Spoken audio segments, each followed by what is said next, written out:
will be number 6 in the odds and ends hit and miss series. Today we're going to make the top of the water hopper, or water reservoir, whatever you want to call it. And it just requires 2 pieces. There's quite a bit of work into this, so I guess it'll be a whole video.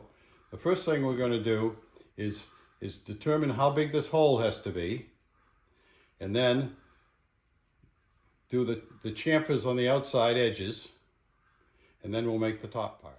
So I'm going to put some bluing on this part. I've already got it to thickness. And then you got to draw a few lines on it. And we'll be...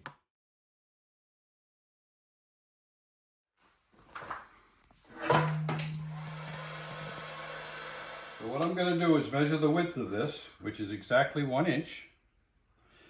And then I'm going to measure the width of this, which is 2 1/16. So let's write that down. We'll figure the width of the hole. Okay, so what I have is basically a 30 thousandths over a half an inch. So that's 5030.530. Now what I want to do is I want to have that overlap a 1/16. So I've got to go 5030 plus another 60, which is 5090. I'm going to set this at 590. Make a line, turn it over, make another line, and then just check it, make sure I'm pretty well close to it. So that laps over just about a 1/16 of an inch each way. So that's good. So now we're going to do the same thing this way. So I've got 5.5 inches. And on this piece, I've got 845, 2/845. So this is 1.5 inches. And this piece is 2/845 minus 1.5.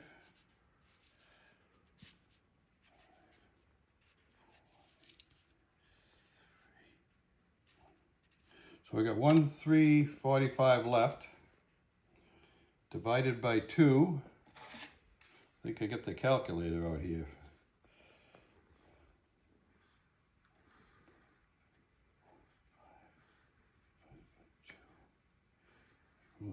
Six 672. Add 62 thousandths.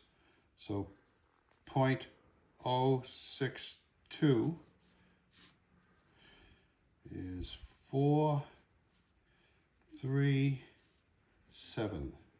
734.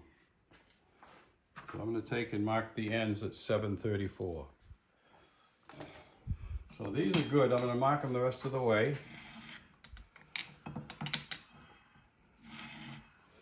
And now I'm going to set it at 734.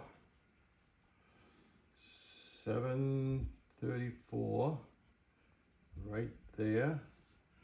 I'm going to mark the ends.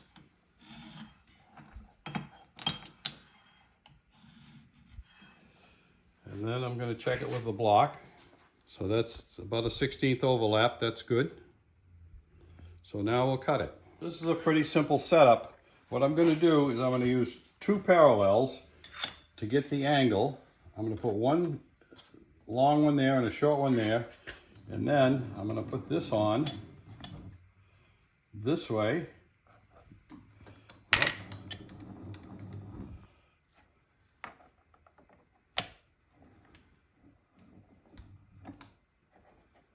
Now you see I've got a good angle there. And it should cut. If that's down, I'll have to tap it down a little bit. But I'll cut right up to this line and stop.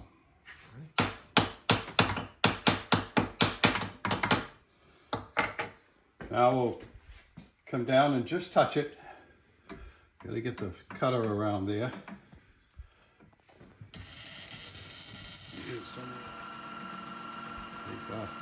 15 at the first cut.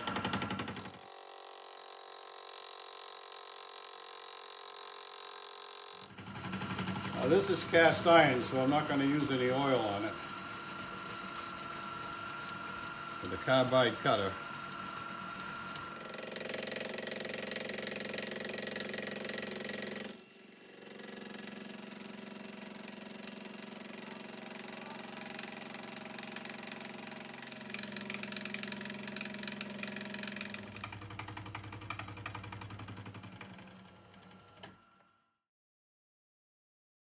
I'm just going to do a test cut for 20 and see how close to the line I am. I have to go more. It's pretty close. I'm going to try to hit that line exactly. We'll go another 5 and see what happens. A little more. That should be right on the line now. It is.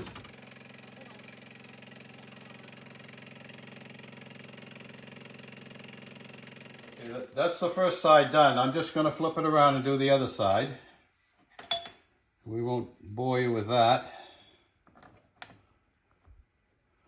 But it's just done exactly the same. Except I know about where it's finished. So I'm going to zero that and crank it up. So the next thing we got to do is take that out and switch it around. So I'm going to use the same 2 parallels and turn it the other way. Now you're all going to say it's going to be a different angle. Yes, it is going to be a different angle, but it's not enough to bother. And if I go further, it will pop out of the vise. If I try to get this end even lower, I know from experience, it pops out of the vise if you go too much lower. And with this, it really doesn't show. If you look at it, you can't tell that angle is a little different.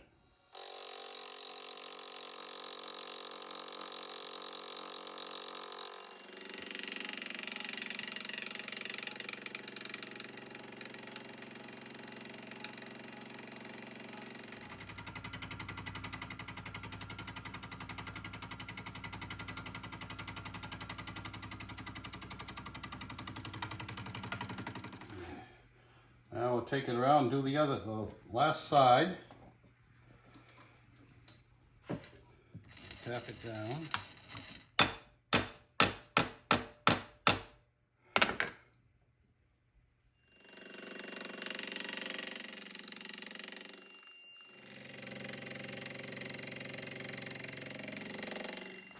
So there's the finished product. Get the dust off it here. Now we're going to cut the square hole in it for the other part. I'm just going to drill a 1/4-inch hole in this here, so I have a place to start with my end mill. I'm going to use a 1/4-inch end mill. And it doesn't have to be any special spot, just somewhere near the edges.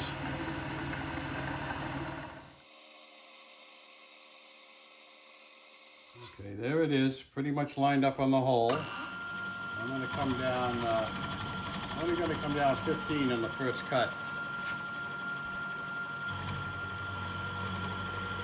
I'm going to crank it right to there. I'm going to set my stop.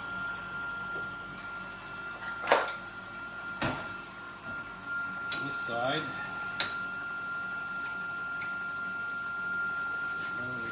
Other side.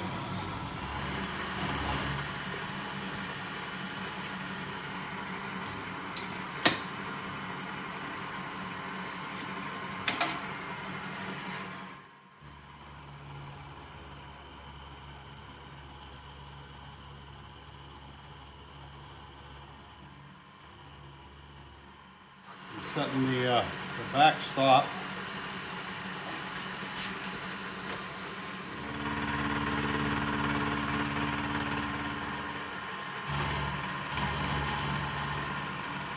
Set the stop.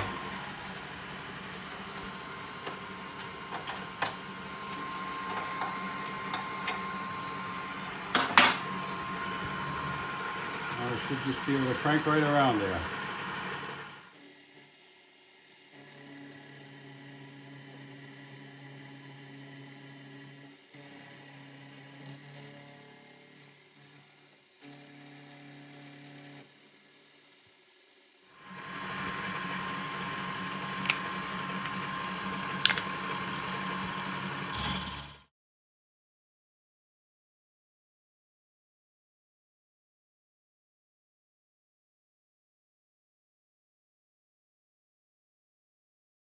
See how handy it is to have stops in both directions.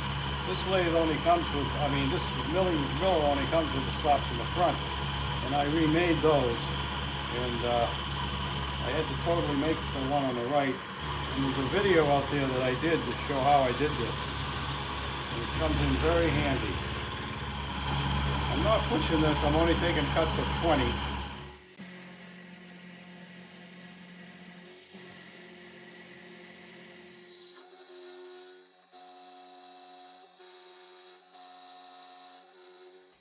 So there's the hole. If I did it right, we can do the next piece. So now what I'm going to do is I'm going to take this brass slug, and you probably say, why did he use brass? Well, I've had this chunk of brass around for about 20 years and looking for something to do with it, and this is it. I'm going to use it. You can use any metal. You can use steel, cast iron, or whatever. Just you can't use aluminum, of course, because you've got to solder that on there. But that's what I've got, and that's what I'm using. So I'm going to put a 3/8 cutter in there for this.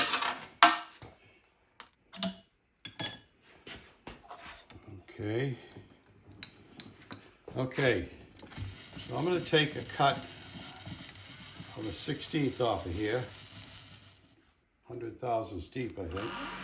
It is a 1/16, 1/62.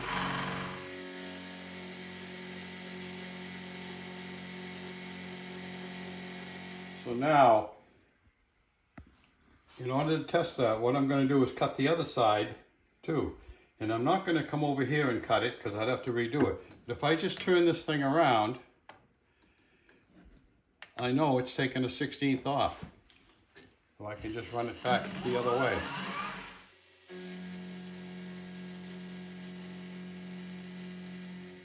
That's, boy, it looks like it's it.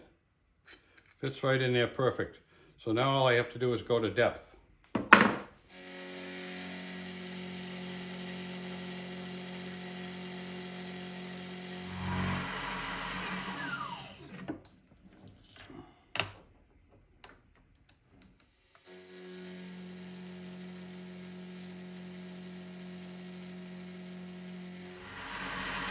Now, because that's set on that back jaw, I can just take this around and flip it this way, and I can take a 1/16 off of both the ends.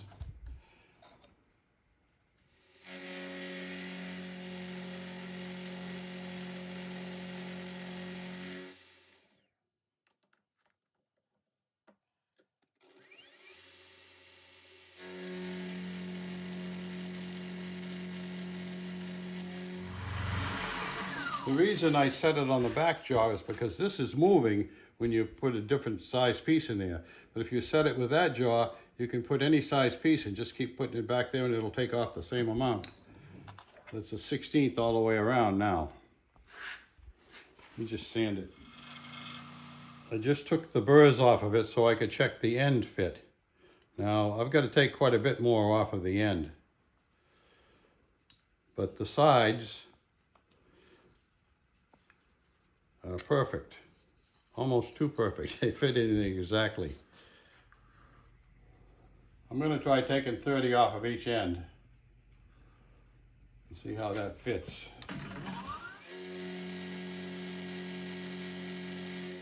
Boy, that's almost perfect, but I think I got to take about another 10 off of that, and that'll do it.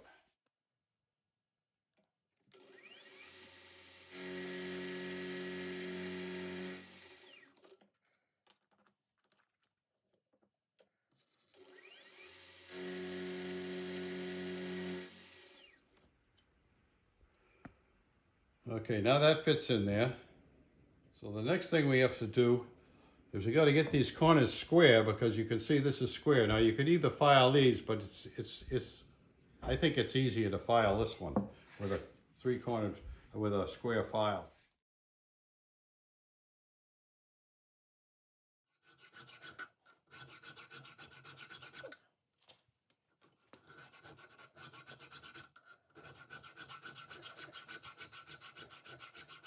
Now this overlaps quite a bit, so I don't have to worry about taking a little too much off. Flip this around.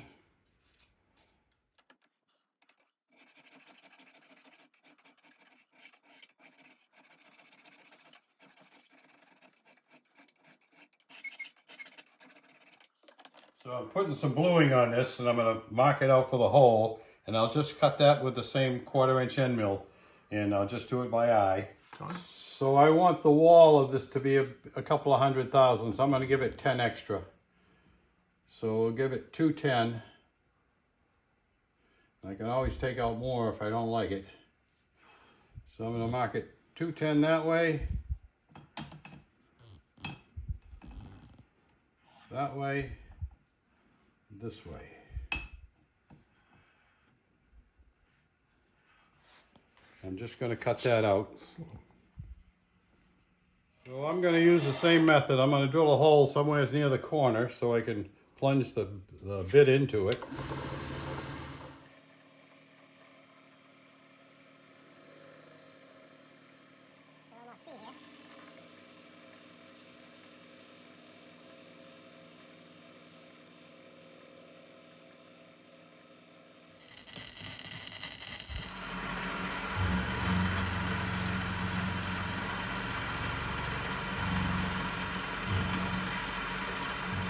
I gotta set up my stops again.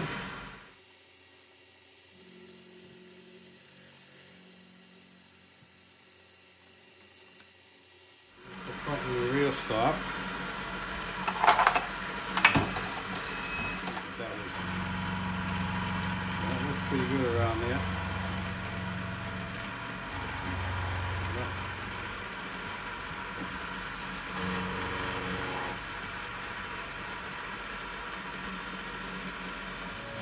Without a problem.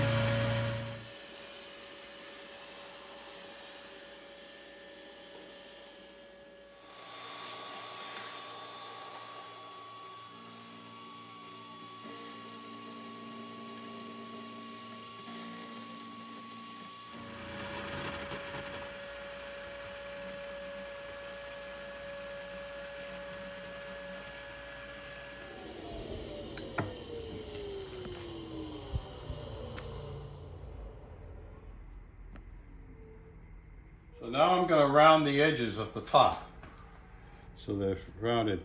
And I actually have a round over bit that I got somewhere. I didn't buy it, but it came with some junk I had. And I'm going to use this. It's solid carbide, believe it or not. And I know probably most people don't have it. You can just file it and do it with sandpaper. Just round it off to your, whatever you think. Whatever you do is right, because it's your engine. Not a scale model of anything.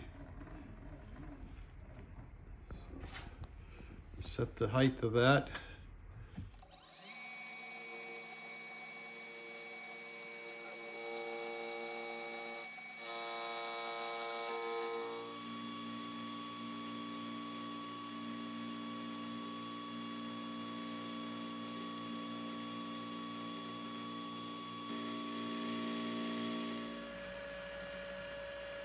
I got a little too aggressive with the roundover bit, and I left a little line there, so I'm just going to put this 1/4" end mill back in there. See if I can get some light on it for Jim here. And I don't know if you can see the line or not. Come back over here. Yeah, we do. Okay, I'm just going to cut that back just a little bit till the line disappears. That way I won't have to sand it. So that's where it is now. So I'm just going to round the corners a little bit on the sander. And then I've got to take this off with a ball end mill, so it gives it that feature.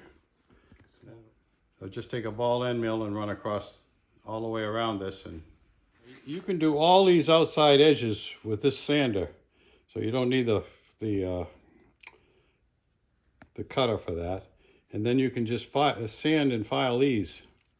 But I'll show you.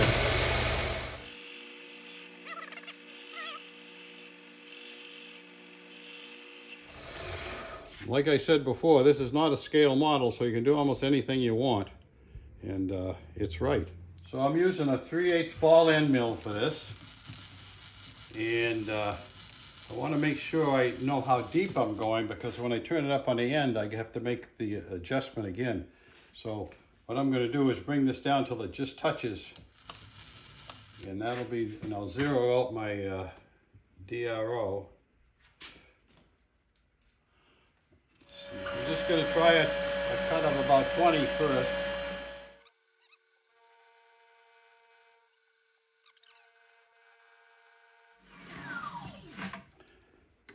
Now for the other side, I can just flip it around and take the whole cut in one pass. Maybe I'll take it in two. I'm going to raise this up 20.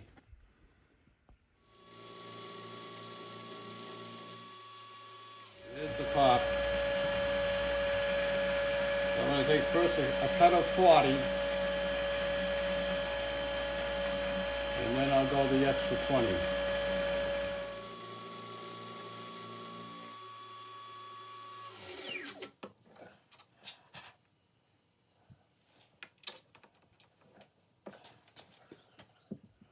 So I'm raising that up about 20 thousandths. One thing that I didn't mention, you saw me take that out of there. Make sure you're putting it back in the same way. Don't turn it around this way. It won't look right at all. But there it is. Now all I have to do is hand sand that and finish it, and it'll look just like the other one. So now I'm going to solder this in there. This doesn't have to be watertight, so I'm only going to put silver braze on two sides of it to hold it in there. And then later on, I'm going to fill that before I powder coat it. Just fill that little gap in there.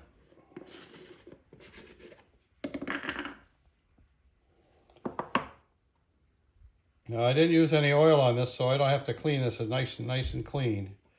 Just whoop, put a little bit of this flux on there. That's not, that's a little more than a little bit.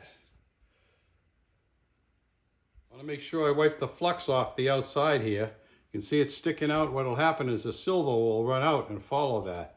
So I just clean that off.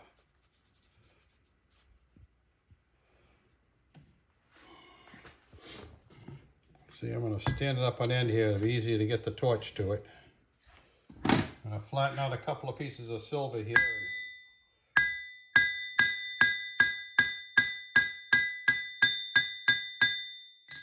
Use a couple of 1/2-inch pieces, that's all.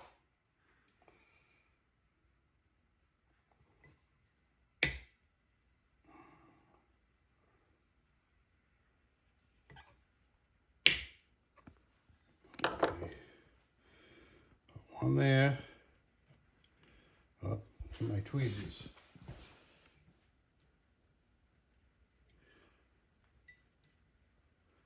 Another one there. That should be way more than enough.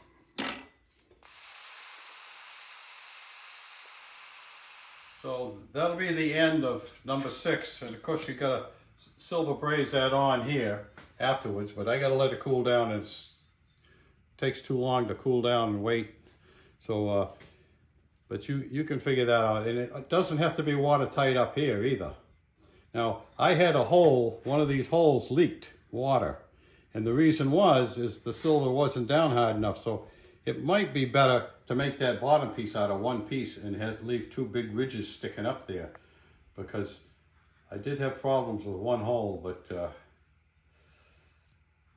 that's it. You know, next week, I've got a little jig to show you. And it's something that somebody sent me. It was, what was his name? Bob Jones from Billingham, and it's a jig to set your milling vise. And one of the things that I hate to do is tram in a milling vise, and this thing completely eliminates the tramming in. And it's quite a simple jig, and I made one in in a couple of days, and I love it. I'll show you that next week. Thank you for watching. If you liked what you saw, please give us a thumbs up and subscribe to the channel. Thank you.